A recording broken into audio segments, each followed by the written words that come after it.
하나님 말씀 받겠습니다. 사사기 7장 1절부터 8절 말씀을 봉독해 드립니다. 여룻바알이라는 기드온과 그를 따르는 모든 백성이 일찍이 일어나 하롯셈 곁에 진을 쳤고 미디안의 진영은 그들의 북쪽이요 모레산 앞 골짜기에 있었더라. 여호와께서 기드온에게 이르시되 너를 따르는 백성이 너무 많은즉 내가 그들의 손에 미디안 사람을 넘겨주지 아니하리니 이는 이스라엘이 나를 거슬러 스스로 자랑하기를 내 손이 나를 구원하였다 할까 함이니라. 이제 너는 백성의 귀에 외쳐 이르기를 누구든지 두려워 떠는 자는 길라산을 떠나 돌아가라 하라 하시니 이에 돌아간 백성이 22,000명이요 남은 자가 10,000명이었더라. 여호와께서도 기드온에게 이르시되 백성이 아직도 많으니 그들을 인도하여 물가로 내려가라. 거기서 내가 너를 위하여 그들을 시험하리라.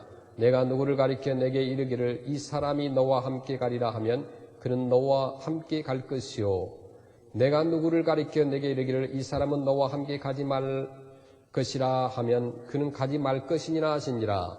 이에 백성을 인도하여 물가에 내려가매 여호와께서 기드온에게 이르시되 누구든지 개가 핥는 것 같이 혀로 물을 핥는 자들을 너는 따로 세우고 누구든지 무릎을 꿇고 마시는 자들도 그와 같이 하라 하시더니 손으로 움켜 입에 대고 핥는 자의 수는 300명이요 그 외의 백성 다 무릎을 꿇고 물을 마신지라. 여호와께서 기드온에게 이르시되 내가 이 물을 핥아 먹은 300명으로 너희를 구원하며 미디안을 내 손에 넘겨주리니 남은 백성은 각각 자기의 처소로 돌아갈 것이니라 하시니 이에 백성이 양식과 나팔을 손에 든지라. 기드온이 이스라엘 모든 백성을 각각 그의 장막으로 돌려보내고 그 300명은 머물게 하니라. 미디안 진영은 그 아래 골짜기 가운데 있었더라. 아멘. 고대 그리스의 수학자이고 또 철학자였던 우리가 잘 알고 있는 피타고라스는 이렇게 얘기를 했습니다. 앞으로 다가올 시대에 가장 강력한 신이 있다면 그것은 숫자가 될 것이다. 그런 얘기를 했습니다. 이것은 군사력도 경제력도 수의 대결임을 예언한 말입니다. 간단히 말해서 황금을 많이 가진 자가 이 다가오는 역사의 승자가 될 것이라는 뜻입니다. 근데 피타고라스의 예언에 비추어 보면 이 본문에 나타난 하나님은 대단히 무지하고 또 비상식적인 일종의 약한 하나의 신에 불과하다고 말할 수 있습니다. 300명의 군대보다 10,000명의 군대가 훨씬 더 전투하기에 유리하고 10,000명의 군대보다 32,000명의 군대가 더 우세하다는 것은 아주 작은 어린아이도 알 수 있는 상식에 속한 일입니다. 그런데 본문에 보면 이스라엘은 미디안과 싸우는 병력으로 고작 300명의 백성만을 추려냈습니다. 미디안이라는 그 대적과 대결하면서 조국을 구하기 위해서 이 당시에 기드온이 일어납니다. 일종의 조국을 구하기 위해서 의병을 일으킨 셈입니다. 이때 기드온을 쫓아서 조국을 구하겠다고 자원하고 나선 백성의 숫자가 몇 명이냐? 그 당시 32,000명 정도가 조국을 구원하겠다고 의병으로 자원한 것입니다. 이 많은 백성을 보고 이제 무엇인가를 할 수 있겠다는 어떤 포부와 자신감에 차 있었던 기드온에게 하나님은 전혀 다른 말씀을 하십니다. 사사기 7장 7절 말씀을 보시면은 뭐라고 말씀합니까? 여호와께서 기드온에게 이르시되 너를 따르는 백성이 너무 많은즉 내가 그들의 손에 미디안 사람을 넘겨주지 아니하리니 이는 이스라엘이 나를 거슬러 스스로 자랑하기를 내 손이 나를 구원하였다 할까 함이니라. 아멘. 근데 원인은 간단합니다. 미디안 군대의 숫자에 비하면 아무것도 아니지만은 하나님께서는 너무 많다고 지금 말씀을 하십니다. 왜요? 내 군대가 많고 내 힘으로 전쟁을 이겼다라고 그렇게 교만할까 봐서. 하나님은 사람들이 너무 많으니까 어떻게 하라고 했냐면 돌려보내라고 그랬습니다. 미디안 군대는 이스라엘을 위협하면서 얼마나 군대 숫자가 많았느냐면 메뚜기처럼 밀려왔다고 그랬습니다. 여러분 메뚜기 떼를 캘리포니아에서는 많이 못 보지만은 그 비디오나 저 아프리카나 사막 가운데서 메뚜기 떼들이 한번 출몰하면은 수억 마리가 몰려들어서 앉았다면 모든 식물을 다 먹어버립니다. 그런 것처럼 그 메뚜기처럼 미디안 군대가 많았다고 하니까 얼마나 많았겠어요. 사사기 7장 12절에 보면 미디안과 아말렉과 동방의 모든 사람들이 골짜기에 누웠는데 여기 보니까 미디안의 군사가 메뚜기의 많은 수와 같고 어마어마한 군대 숫자가 있고 그 다음에 그들의 낙타의 수가 많아서 해변의 모래 많은 만큼 같았다고 그랬습니다. 그 낙타도 그 귀하고 비싼 것 얼마나 많은지 몰라요. 이 많은 적들과 대항하는데 32,000명이라고 한다면 그 숫자도 많지를 않습니다. 그런데 하나님은 너무 많다고 말씀하시는 거예요. 더 많은 10만 명, 20만 명의 숫자가 있어도 전쟁을 이길까 말까 하는데 32,000명도 많다고 합니다. 결국 두려워서 떠는 자 22,000명을 돌려보내고 10,000명이 남아 있습니다. 그런데 우리 상식으로는 이해할 수 없는 하나님의 말씀을 우리가 볼 수 있습니다. 우리 인간의 생각으로 이성적으로는 이해할 수가 없어요. 4절 말씀을 보시면 여호와께서 또 기드온에게 이르시되 백성이 아직도 많으니 그들을 인도하여 물가로 내려가라. 거기서 내가 너를 위하여 그들을 시험하리라. 내가 누구를 가리켜 내게 이르기를 이 사람이 너와 함께 가리라 하면 그는 너와 함께 갈 것이요 내가 누구를 가리켜 내게 이르기를 이 사람은 너와 함께 가지 말 것이니라 하면 그는 가지 말 것이나 하신지라. 7절에도 여호와께서 기드온에게 이르시되 내가 이 물을 핥아 먹은 300명으로 너희를 구원하며 미디안을 내 손에 넘겨주리니 남은 백성은 각각 자기의 처소로 돌아갈 것이니라 하시니 그 이스라엘의 병력은 32,000명이 아니고 10,000명도 아니고 고작 300명이라는 거예요. 이상하잖아요.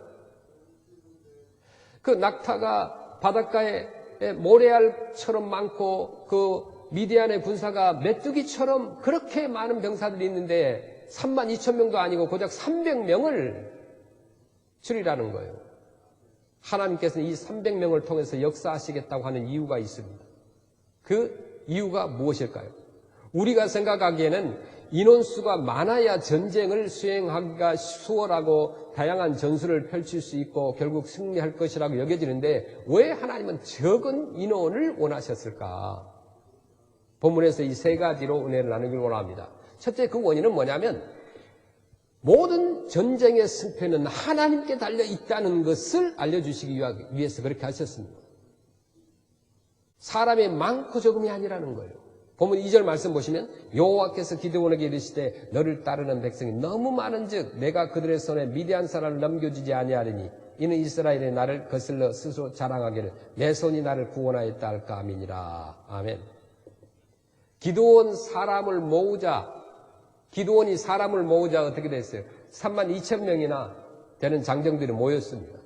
이렇게 많은 사람들이 모이자 기드온의 어깨가 좀 으쓱해지지 않겠습니까? 이런 상태에서 전쟁에 승리한다면 기드온은 자신의 실력을 과대평가하고 백성들도 승리감에 도취되어서 하나님을 망각할 수도 있었습니다. 하나님은 이런 사실을 알고 계셨어요. 인간의 죄성을 알고 계셔서 이스라엘 백성들의 그들의 삶을 그들의 마음을 알고 계셨다는 거예요. 하나님은 이스라엘이 오만하고 교만해질 가능성을 보셨던 것입니다. 그래서 전쟁에서 승리를 거두었다고 해서 하나님을 망각한다고 한다면 이것은 이스라엘이 또다시 망하는 길임을 직시하셨던 것입니다. 그렇지만 아무리 이스라엘로 장악하지 않게 하려고 한다고 해도 300명은 너무나 적은 인원입니다. 메뚜기처럼 많은 미디안 군대와 싸워서 이길 승산이 없는 숫자입니다. 요즘같이 첨단 무기가 있다면 몰라도 그 당시에는 오로지 그 1대1 육탄전인데 어찌 감히 미디안 사람들과 맞붙어서 전쟁을 일으킬 수 있었을까요? 아무리 미디안과의 전쟁에서 승리할 것을 예상할 수도 확신할 수도 없는 그런 상황이지만 어떻게 그렇게 할 수 있겠느냐 이게. 300명의 병력으로 전쟁터에 나간다고 생각해 보세요. 그 심경이 어떻게 되었을까요? 미디안의 그 대군 앞에서 기드온 그 자신이 지도자로서 참담한 심정을 우리가 짐작할 수 있지 않습니까? 어느 누가 나와도 승산이 없는 전쟁이었어요. 수십만 대 300명이라고는 이건 도저히 전쟁할 수 없습니다.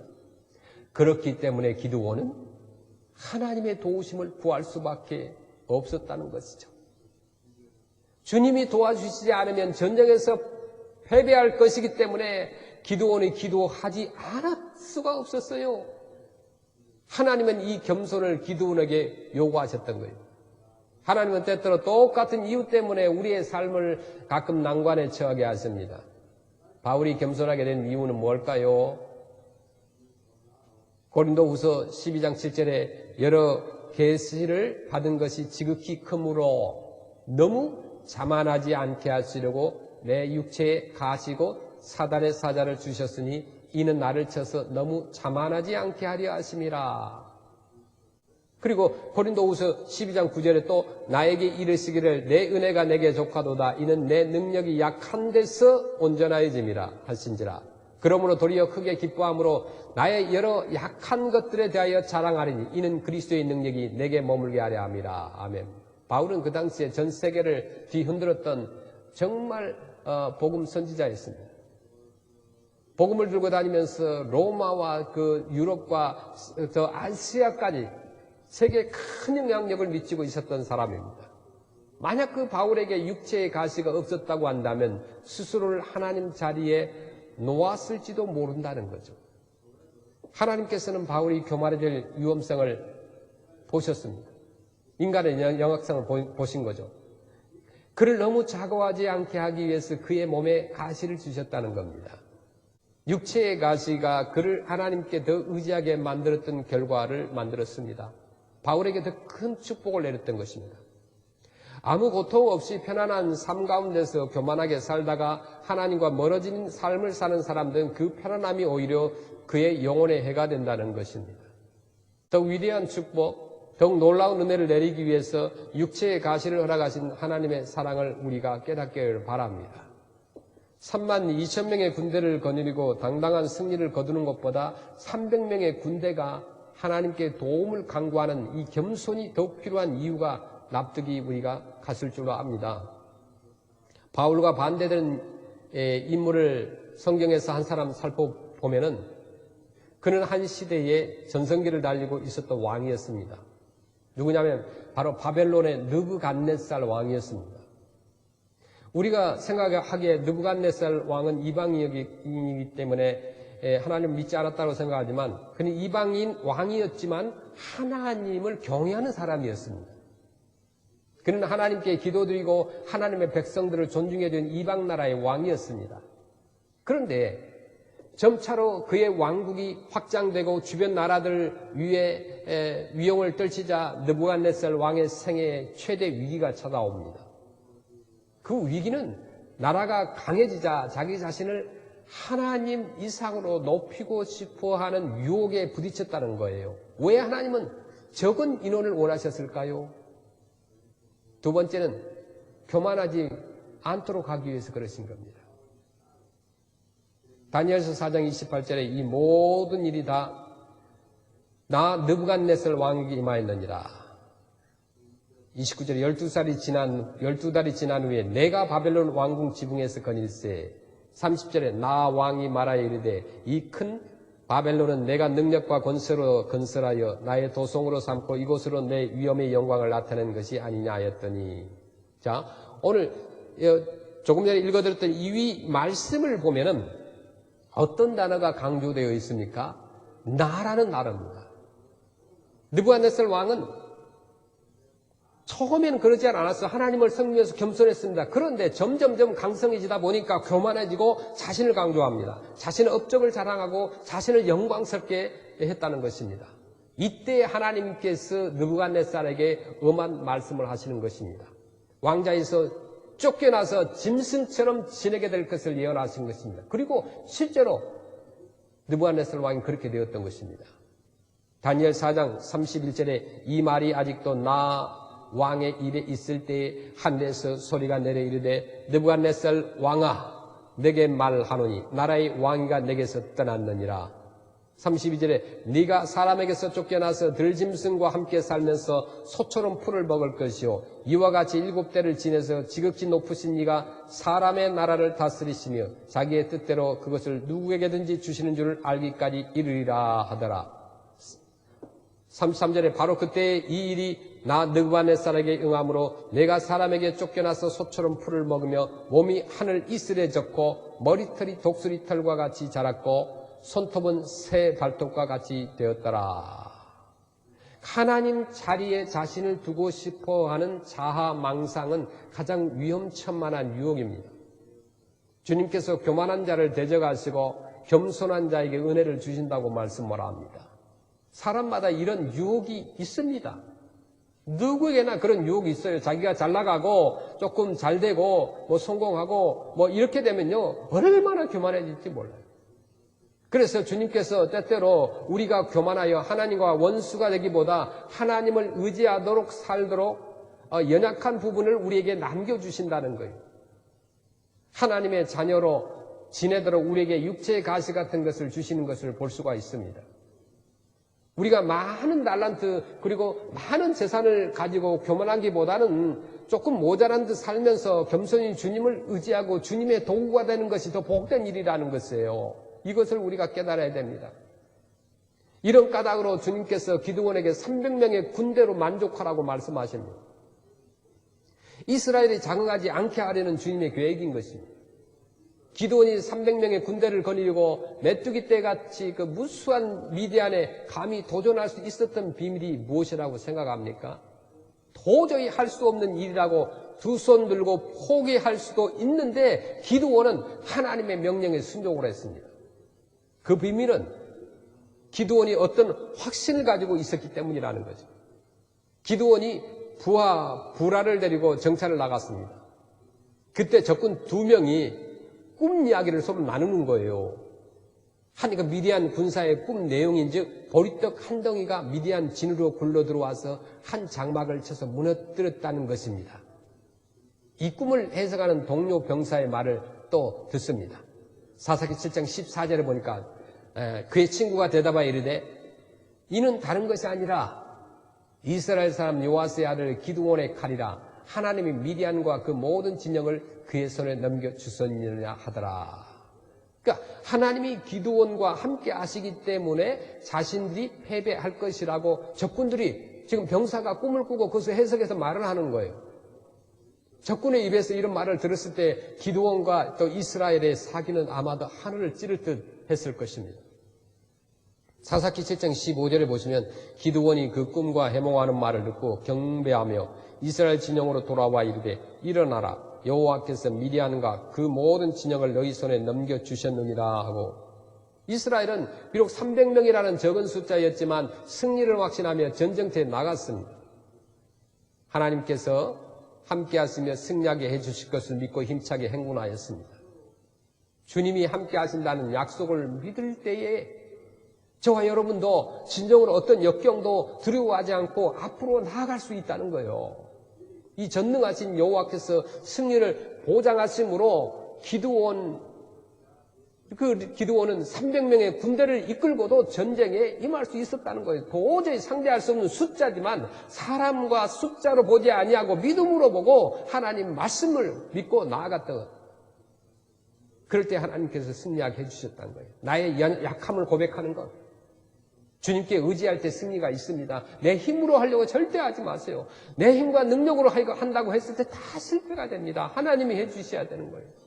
신앙의 진정한 출발이라고 하는 것은 내 자신이 주님 앞에서 얼마나 부족하고 또 연약한 존재인지를 깨닫는 데 있다는 것을 알아야 됩니다. 거룩하시는 하나님 앞에서 죄인이었던 자신의 모습을 발견하는 순간 내 모습에 가리워 있던 하나님을 보게 됩니다. 하나님께서는 우리가 얼마나 교만한 사람들을 낮게 만들어 버리셨는지 정말 압니다. 교회 목회자들도 마찬가지고 또 정치하는 사람들과 사업가들도 마찬가지입니다. 교만한 자를 하나님께서 다 낮추어 버리는 거예요. 자기 자신이 얼마나 하나님 앞에서 정말 벌레 같은 그런 존재인가 하는 것을 발견한다는 것.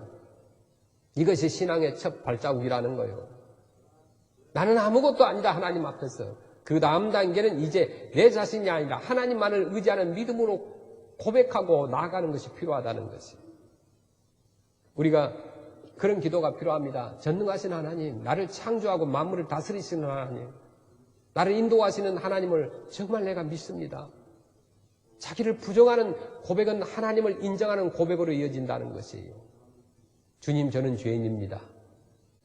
이렇게 끝나버리면 고백은 자칫 우리를 자기 비하의 자리로 이끌 수 있습니다. 그런데 참된 신앙은 하나님, 저는 못나고 부족하고 연약한 것 투성입니다. 라는 단순한 자기 비하가 아니라 전능하신 하나님 앞에서 새로운 피조물로 태어나는 부정이라는 것이죠. 우리가 진실로 하나님을 신뢰하고 의지하는 자리에 섰을 때 무서운 전쟁은 없습니다.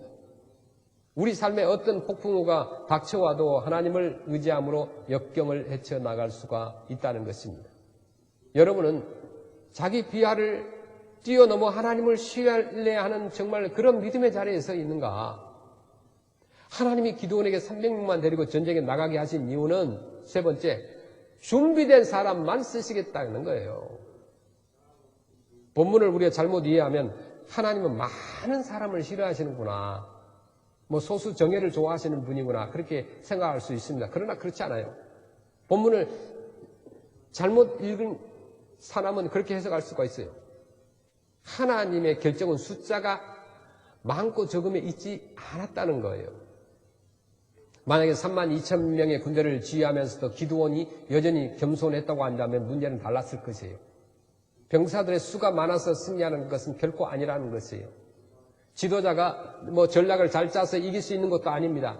주님이 아니면 안 된다라고 하나님을 의뢰하고 주님을 신뢰한다면 하나님은 32,000명 그 이상의 그 병력을 주셨을 것입니다.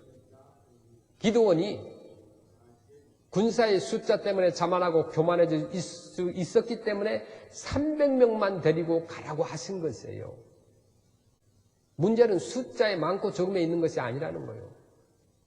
우리가 신뢰하는 것이 무엇이냐에 달려 있습니다. 우리가 똑똑하다고 하나님이 쓰시는 것이 아닙니다. 우리가 미련하기 때문에 쓰시는 것도 아닙니다. 중요한 것은 믿음이에요. 신뢰입니다. 여러분은 무엇을 믿습니까? 무엇을 신뢰합니까? 참으로 살아계신 하나님, 우리에게 생명을 주신 하나님을 그 신뢰하며 정말 사는가? 날마다 그 하나님을 믿고 사는가? 아니면 하나님이 주신 지능을 의지하고 계시는가? 오늘날 그 팬데믹으로 사람들이 집에 머물러 있으니까 많은 사람들이 힘들어합니다.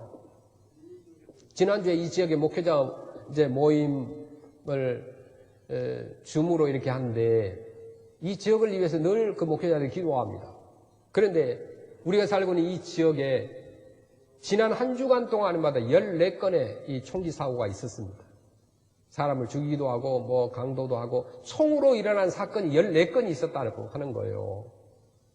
그게 뉴스에 나오는 사건은 몇 개 되지 않는데 그만큼 사람들이 집에 머물고 있다 보니까 스트레스 쌓이고 마음에 앵거가 쌓이고 그러면서 조그만 다툼에도 그냥 총을 쏘고 강도짓을 하고 폭행을 하고 그렇게 하더라 이것입니다. 정말 생명을 주신 분은 하나님이시다. 이때에 우리가 하나님을 의지하지 않는다고 한다면은 우리가 무엇을 의지하겠는가? 하나님이 주신 돈을 의지하면서 삽니까? 그 돈은 순식간에 없어진다는 것을 아는 거예요. 지금 코비드-19로 많은 사람들이 고백하는 것이 그것입니다. 생명은 별것이 아니구나. 아주 눈에 보이지도 않는 그 작은 바이러스가 사람을 수만 명을 죽게 만드는구나. 그러면서 인간의 연약성을 깨달았어요.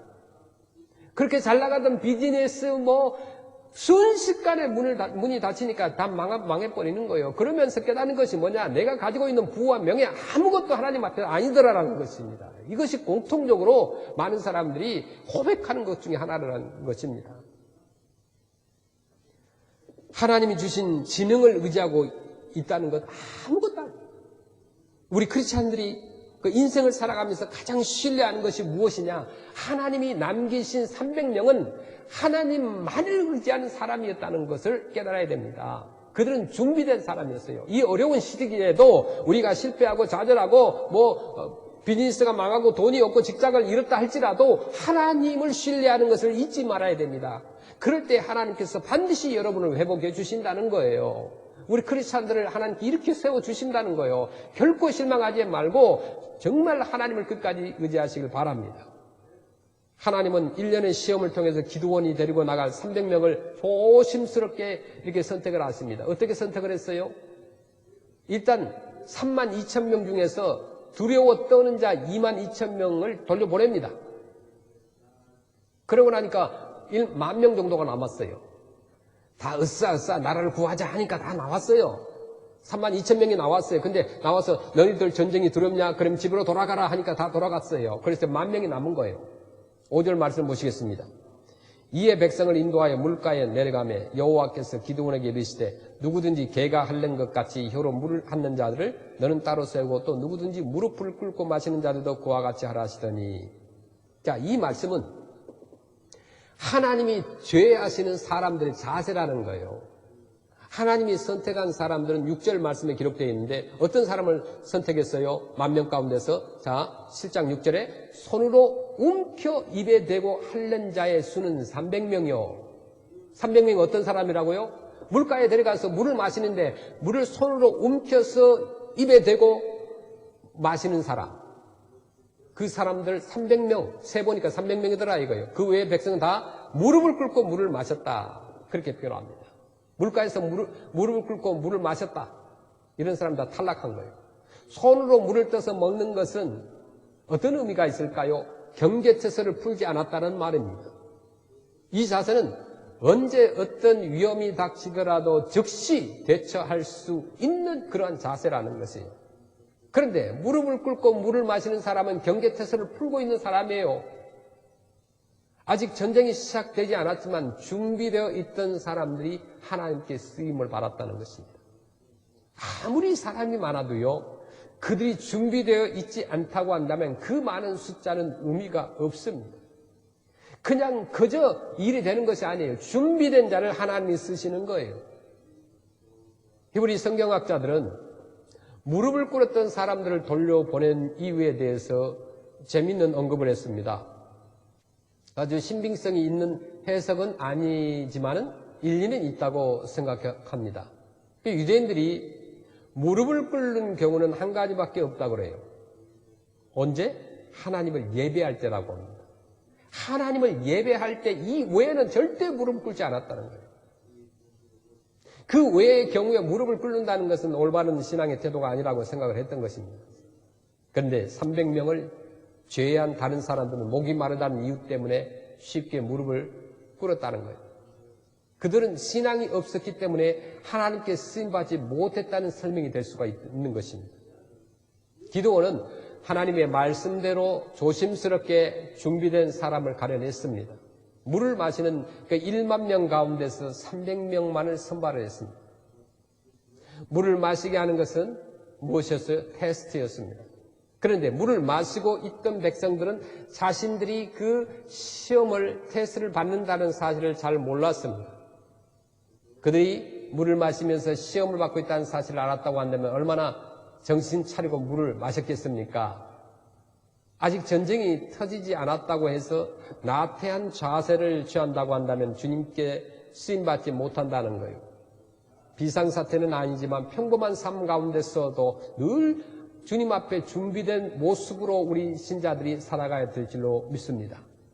장차 주님께서 큰 일을 맡기실 때에 그 일을 감당할 만한 성실성을 가지고 오늘을 우리가 살아가야 된다는 거예요. 가정에서, 직장에서, 비즈니스 현장에서, 일상생활에서 하나님께서 여러분을 시험하실 수 있다는 것입니다. 우리는 그 시험을 인식하지 못하지만 시험당하고 있을지 모르는 거예요. 그러므로 언제나 준비된 태세를 갖추고 우리가 살아간다는 것이 중요하다는 것입니다.